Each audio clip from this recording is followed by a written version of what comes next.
یہ غور سے سنیں، یہ جتنی بھی باتیں آپ سن رہے ہیں سب اصلاح کی نیت سے ہم آپ تک پیغام پہنچا رہے ہیں، اور آپ بھی اس نیت سے سنا کریں کہ جو پیغام ہم سن رہے ہیں ہمارے دل و دماغ میں بات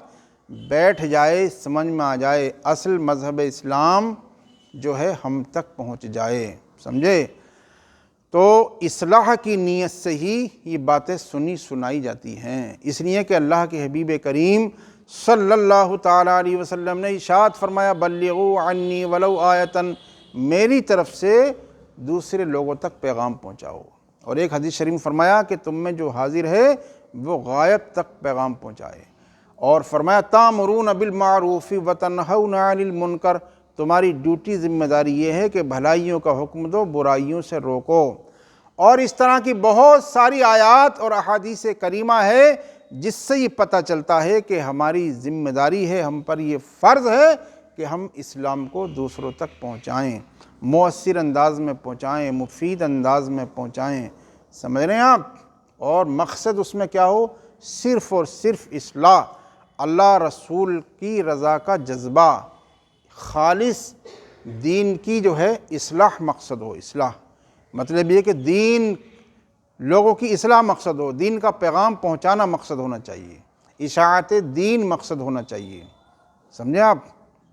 خالی مقصد یہ ہو کہ ہمیں قوم کی جو ہے اصلاح کرنی ہے اور دین کا پیغام لوگوں تک پہنچانا ہے۔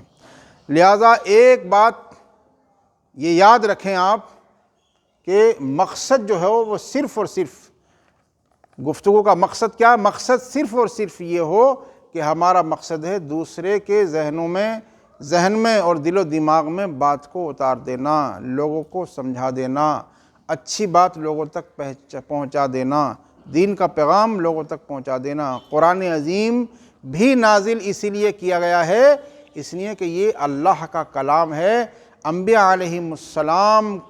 کو بھیجا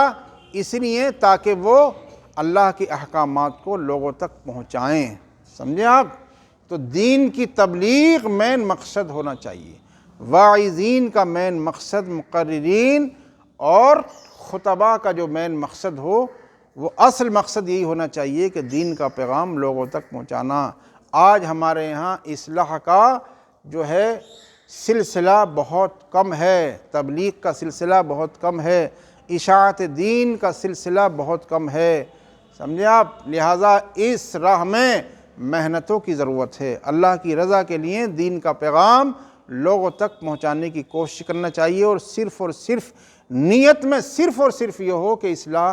کا جو ہے پیغام ہے وہ ہمیں لوگوں تک پہنچانا ہے، اپنے بھائیوں کی اصلاح کرنا ہے تاکہ اسلام لوگوں تک پہنچ سکے، سمجھے آپ؟ اور عمل کی طرف ان کو راغب کرنا یہ مقصد ہونا چاہیے، سمجھے آپ؟ تبھی جو ہے ثواب مرتب ہوگا، جیسی سوچ ہوگی، جیسی نیت ہوگی۔ نیت میں اگر یہ ہے کہ اللہ کا پیغام لوگوں تک پہنچانا ہے، اسلام اور شریعت کا پیغام لوگوں تک پہنچانا ہے اللہ رسول کی رضا کے لیے، تو ثواب ملے گا، اور اگر یہ مقصد نہیں ہے تو ثواب نہیں ملے گا، اس لیے کہ فرمایا گیا انما الاعمال بالنیات، اعمال کا جو دار و مدار ہوتا ہے وہ نیتوں پر ہوتا ہے، تو نیت انسان کی اچھی ہونی چاہیے، پاکیزہ ہونی چاہیے، اور مقصد یہی ہونا چاہیے، نیت یہی ہونی چاہیے، سوچ یہی ہونی چاہیے کہ ہمیں دین کا پیغام لوگوں تک پہنچانا ہے اور لوگوں کی اصلاح کرنی ہے۔ اللہ تعالیٰ عمل کی توفیق رفیق عطا فرمائے۔